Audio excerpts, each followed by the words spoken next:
पण आता हा जो व्यवसाय आहे पारंपरिक बघितला आपण तर शेतकरी करत आलेला आहे आणि शेती त्याला लहानपणापासून माहीत असते शेतकऱ्यांना.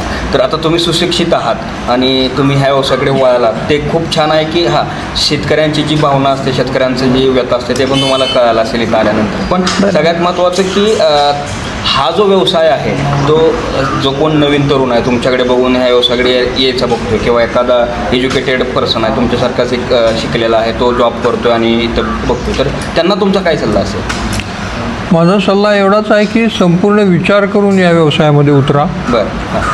पहिल्याच वर्षी मला इतका फायदा व्हायला पाहिजे, असं व्हायला पाहिजे, तसं व्हायला पाहिजे, असं होईलच याची खात्री नसते. बरोबर. पेशन्स ठेवायला पाहिजे एकदम बरोबर. आणि प्रामाणिक राहायला पाहिजे. राईट. म्हणजे तुमच्या विचारांशी आणि आचाराशी जर तुम्ही प्रामाणिक राहिलात तर हा जो व्यवसाय आहे हा नक्की तुम्हाला तुमच्या मनासारखं उत्पन्न मिळवून देईल.